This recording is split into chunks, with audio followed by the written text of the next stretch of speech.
여기에서 말씀드리고자 하는 애손 한 번째의 풍택중부라 하는 것은 바로 믿음이라고 하는 진실을 말해주는 것입니다.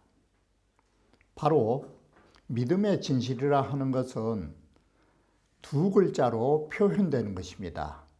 괴가 그러하듯이 가운데에 두 음효가 비어져 있고 상하에 네 개의 양이 꽉 차 있는 상을 가지고 있는 것입니다. 바로 이것이 허한 것과 실한 것입니다. 이러한 문제를 정자께서 근사록에서 뭐라고 말씀하셨냐면 이걸 허즉실이요 실즉허라고 말하는 것입니다. 마음을 비우면 진리가 채워질 것이요 실즉허라, 진리가 채워져 있으면 바로 그러한 사심이 조금도 들어가지 않을 거라 해서 허즉실, 실즉허가 서로 동시에 이루어지고 있음을 말해주는 것입니다. 지금 말씀드린 이 허즉실과 실즉허라고 하는 그 개념을 우리는 흔히 사용되는 허심이나 중실이라고 하는 것, 중허중실에 대한 개념, 바로 이 부분에서 그 개념을 정리하지 않으면 안 될 것이라고 생각되는 것입니다. 그러면 원문을 보면서 다시 말씀드리기로 하겠습니다.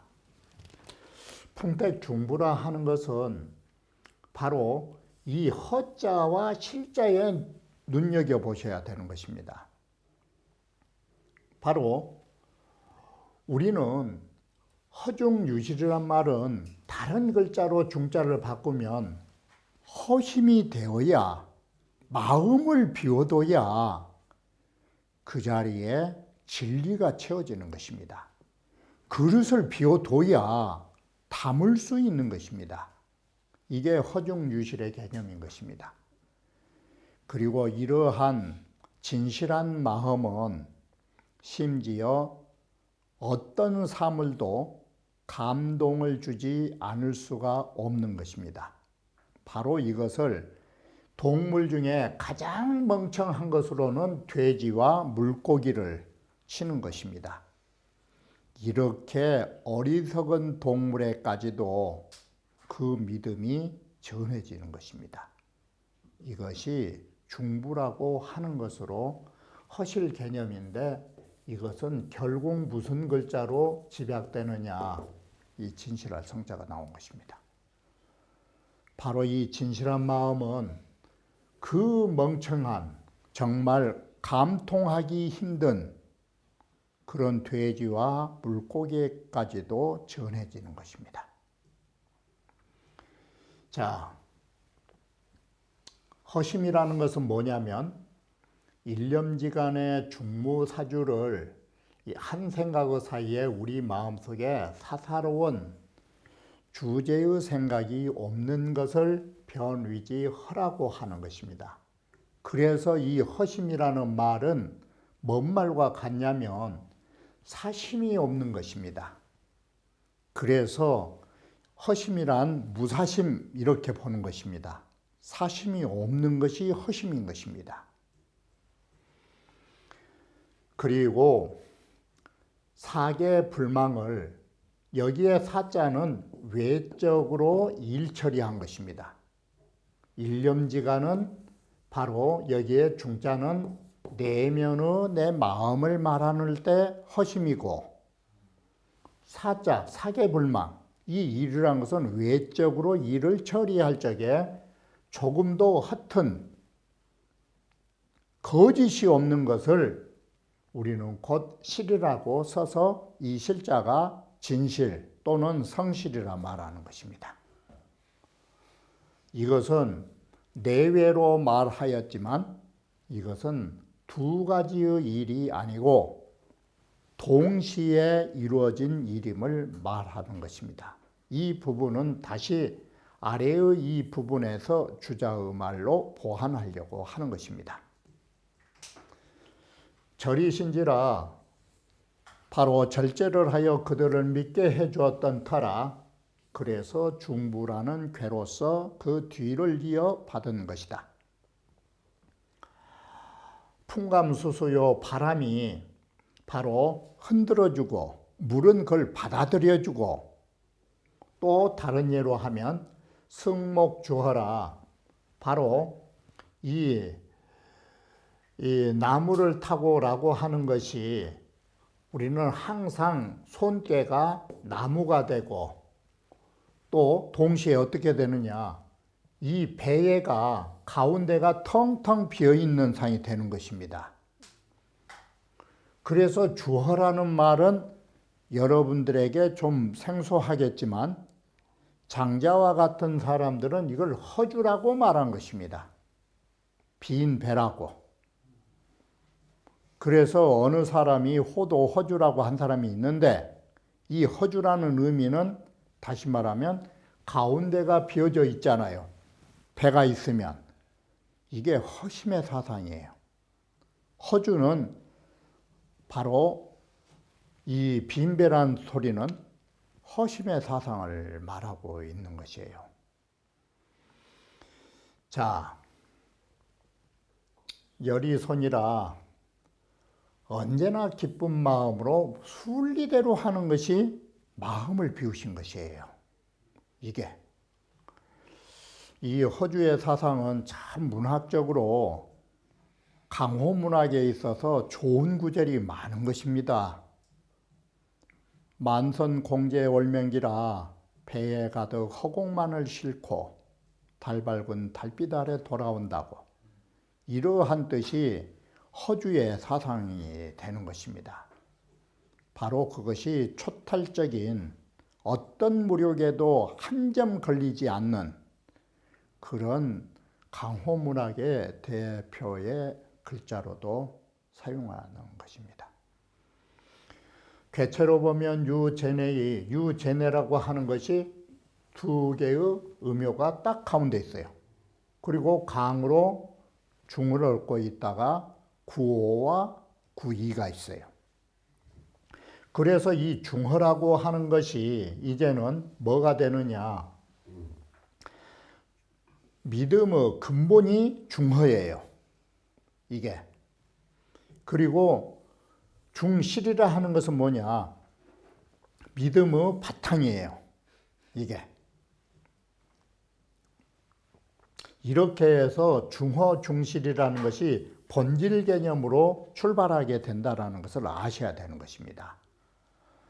그래서 이 말을 바꿔 말하면 우리는 이 믿을 신자는 외적인 데에 있는 것이 믿을 신자예요. 이게 믿을 신자는. 그러면 내면에 뭐가 갖춰져 있어야 되느냐? 바로 허실이에요. 그래야 믿음이 나오는 것이에요. 이게. 육사가 이 중부계를 이루어주는 주된 효가 된다. 다시 중허는 신지본이요 중실은 신지질이라 혹자가 물었어요. 중허는 믿음의 근본이요 중실은 신의 바탕이라 하니 이 무슨 말씀이십니까? 여기에 허실 개념이 담겨 있는데 여기가 허실 개념이에요. 허라는 것이 무엇이고 실이라는 것이 무엇인가를 지금 말하고 있는 것이에요. 그러자 주작께서 딱 뭐란 거는 지간 이것만 봐라. 지간. 중허 중실자에 중허라는 글자와 중실이라는 글자를 보면은 지간 중허 중실자면 변견 본질지이라 허자와 실자에서 바로 본이라는 것과 바탕이라는 실제가 무엇인 본질이라는 두 글자의 차이점을 볼 수 있다. 변견. 자, 이걸 보면 이걸 볼 수 있다. 볼간자, 볼견자. 이게 이걸 보면 이걸 볼 수 있다. 자, 허실 두 글자만 살펴보면 아, 그것이 본자와 질자가 이렇게 달라지구나 라는 걸 알 수 있다. 자, 그러면 구체적으로 다시 말해보면 중화라는 것은 뭐냐? 비어있다가, 비운다가 뭐냐? 이것은 무사시에 이 무사시라는 걸 아셔야 돼요. 이 무사시라는 것은 다른 것이 아니라 일이 없다라는 것은 바로 미발시예요. 우리가 사물을 접촉하기 이전, 다시 말하면 천지미생전 소식이에요. 모든 현상이 발생하기 이전이 무사시예요. 그래서 이것은 공자의 말로 하면 적연부동처예요. 이게 사물을 접촉하지 않고 고요히 있을 때는 뭐냐? 무사시에 허위무물이라 그래요. 적연부동하니까 무성무치잖아요. 무성무치. 소리도 냄새도 없다 이것이에요. 그것이 허하여 어떤 존재도 보이지 않은 것이에요. 그게 중용에서도 인용했을 때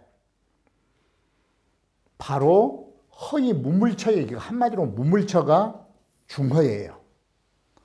적연부동에서 그야말로 무성무치한 자리, 소리조차 냄새조차 없는 천지미생전 소식, 천지라는 현상이 발생하기 이전의 소식 또는 부모 미생전 소식이라고 말해요.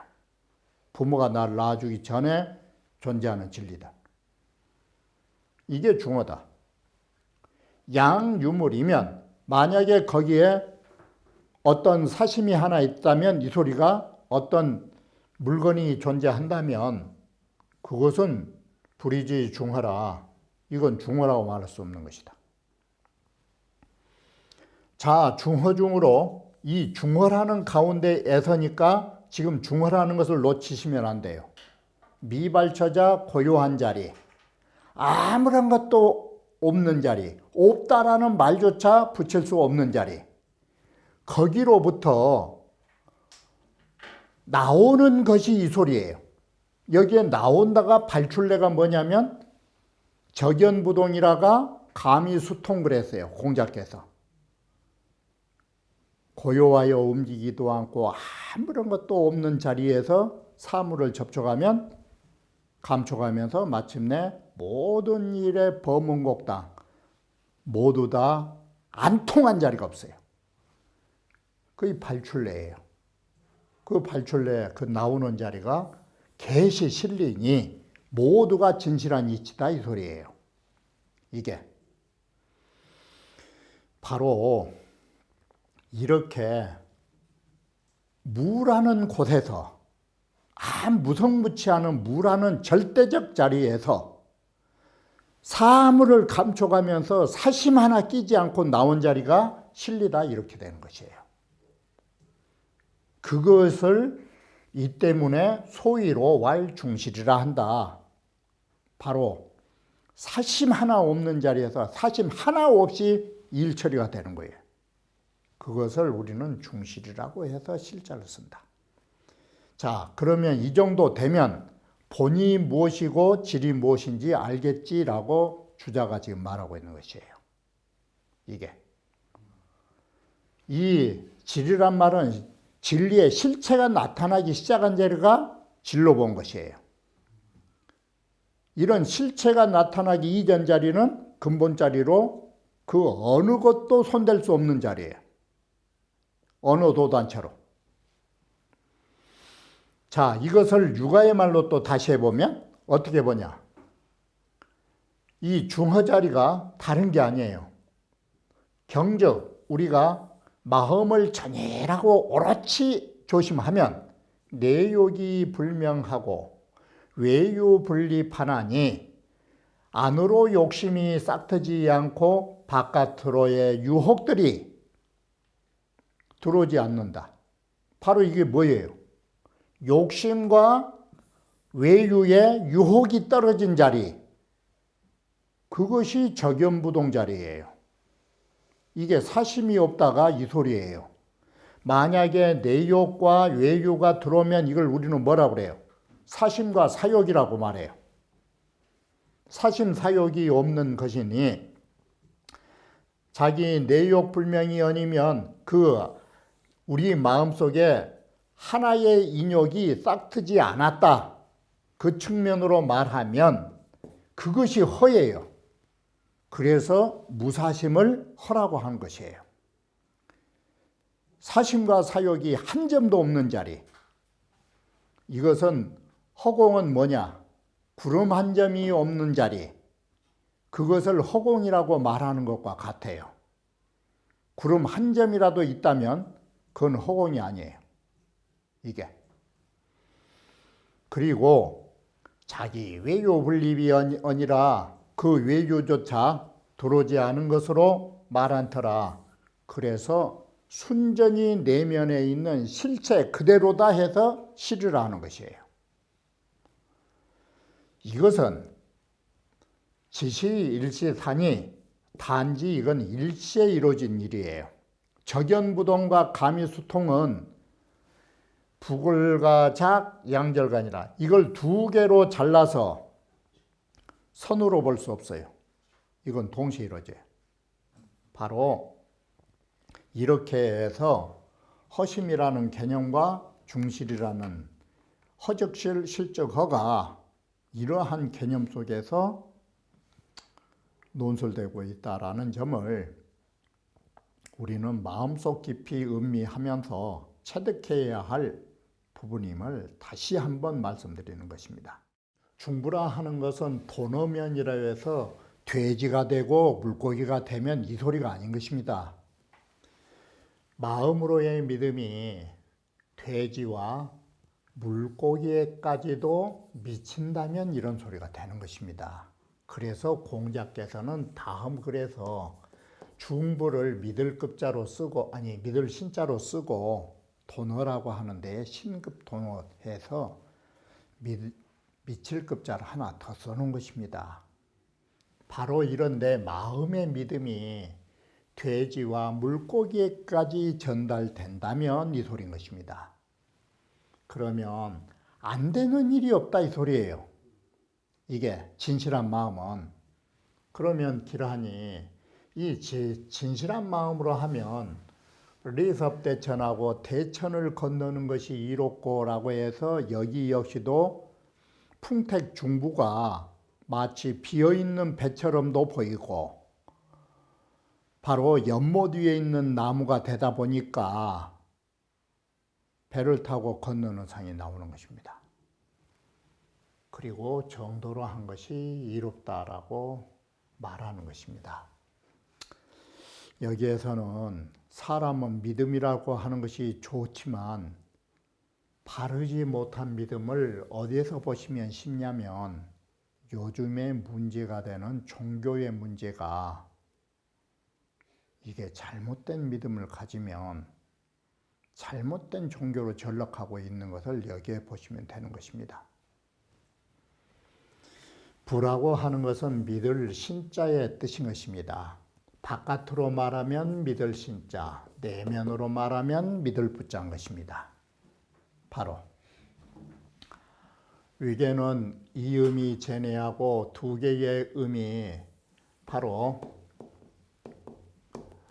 두 개의 음이 내면에 있고 네 개의 양이 양쪽으로 두 개씩 바로 바깥에 있으며라고 해서 여기가 바깥이라는 것은 상하인 줄 보이잖아 이게. 그리고 그 중에서도 구이와 구호의 양이 모두 그 가운데 중자의 자리를 얻었으니 이와 같이 하나의 전체궤로 말하면 가운데가 비어 있잖아요 이게. 가운데는 비어 있고 이체로 말할라 치면 뭐가 되느냐. 이체라고 하는 것은 상하로 말하면 구이와 구호가 중실이 된다라는 것이에요. 이게. 그러니 이것이 다 부신지상이하라. 믿음이라는 상이 나온다. 자, 중부의 궤라고 하는 것은 보시는 바와 같이 삼여사는 이유로서 내면에 있으니 중허고 중허면 여기에 중허를 뭐라고 그랬어요? 무아라고 하는 것이에요. 무아라는 말이 뭔 말이냐면 나라고 하는 일기의 사적인 것, 한 몸에 사사로운 것이 없다가 무아예요. 이게. 그래서 여기에서는 중허를 무아로 지금 정리하고 있는 것이에요. 이게.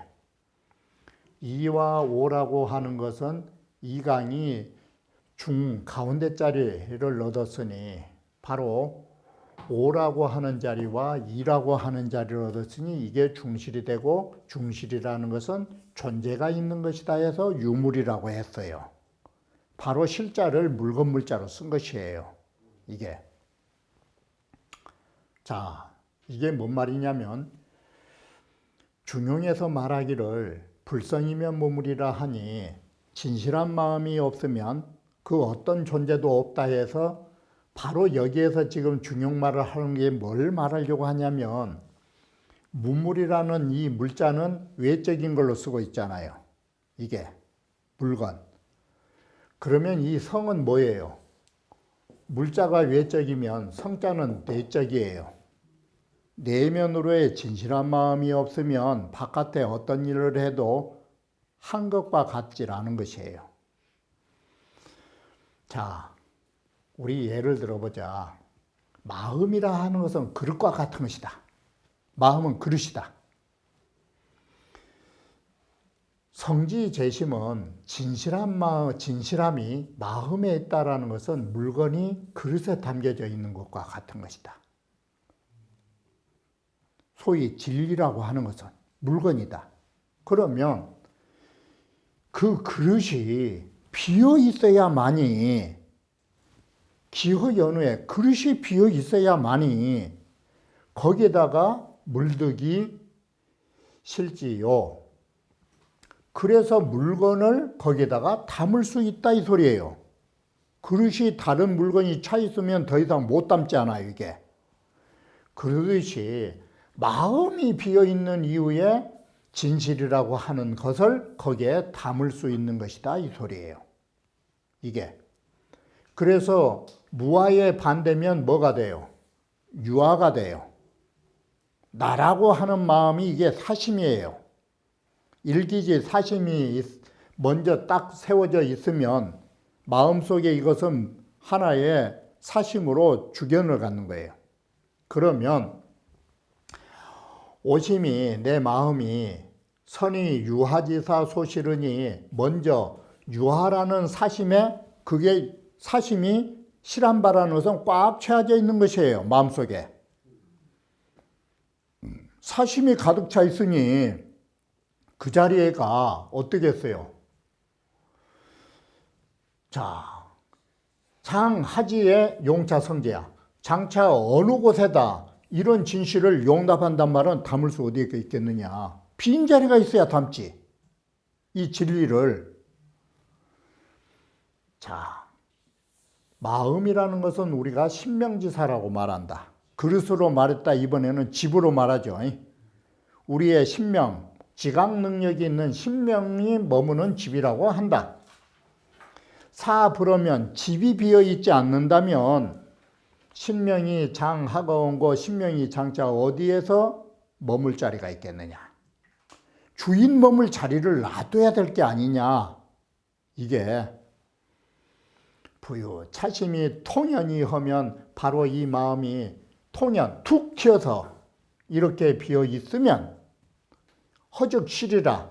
허하면 곧 뭘로 가요? 실으라. 허즉 실이라.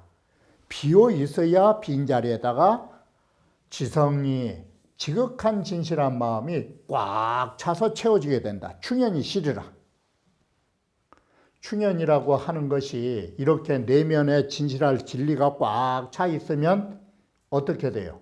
충연자가 바로중이 부어의 하나니 꽉 차 있으면 그것이 내면에서 튀어나와 가지고 바깥으로 믿음을 가지는 모든 일 처리마다 진리로 처리하지 않은 일이 없을 것이에요. 이것이 이른바 중부라는 두 글자가 이런 의미를 갖는 것이다. 이게 혹자가 묻기를 이 믿을 부자와 믿을 신자는 아마 또 분별이 있을 것 같은데 이 분별을 어떻게 하시는 것입니까? 믿을 부자, 믿을 신자를. 자, 주자께서 말씀하시기를 이천 선생께서 이런 말씀하셨다. 존호중이부요. 마음속에 간직하고 있는 것은 믿을 부자를 쓰고 현어사 위 신이라 하니 일에 나타나 가지고 사람과 사람이 만나면서 약조를 한다라거나 바로 사람과의 접촉이나 일처리에 있어서의 믿음은 바로 신자를 쓴다. 이렇게 내외로 말씀하셨다. 중이라고 하는 내면과 일이라고 하는 외적 사물에 나타난 것, 이렇게 해서 내외로 부자와 신자를 구별하셨다. 이천 선생님. 그러니 설득 극호라 말씀을 진짜 잘하신 거라고. 이게 이천 말씀이. 인거자설이면 우리가 인하여 자설을 들어 말하면, 자설이라는 것이 소위 사전, 옥편 등등을 들어서 말하면 부자는 이 부자가 어떻게 글자가 구성되어 있는 거는 새의 발톱이에요. 바로 발톱조자 변에 아들자자를 쓰고 있어요. 그러면 이것이 뭐가 되냐면 마치 암탉이 알을 품고 있는 상이 돼요. 그래서 여조 포자지 상이라 새가 그 새끼를 품고 있는 상이 된다. 이게 바로 믿을 부자가 그럴 뿐만 아니라 오늘날 쓰고 있는 전유자도 가만히 봐라. 이것도 또한 한쪽 변에다가 믿을 부자를 쓰고 있는 것이에요. 바로 이 어머니의 새끼를 품어주는 마음으로 젖을 물린다 뜻으로 이렇게 썼다, 이렇게 본 거예요. 자, 그러니 중소포자 실유물야라 가운데에 딱 간직하고 병아리라든지 새끼를 품고 있는 것이 실제 이렇게 물을 둔 것이다. 이렇게 중간에 실유물이라 바로 그렇게 내 마음속에 이러한 존재를 두고 있기 때문에 소위로 인자신지라. 이 때문에 남들이 스스로 나를 믿어줄 수밖에 없다. 운봉호 씨와 정자가 말씀하시기를 또 이런 말씀을 하셨어요. 중헌은 신지본이요 중실은 신지질이라 하니 실이라는 것은 바로 시인이 될 수 있는 바이다.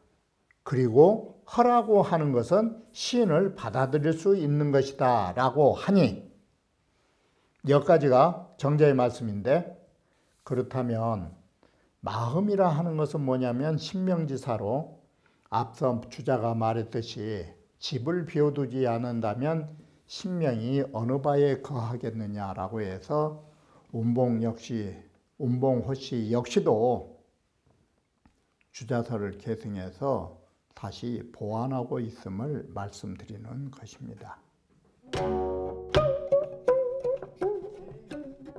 Thank you.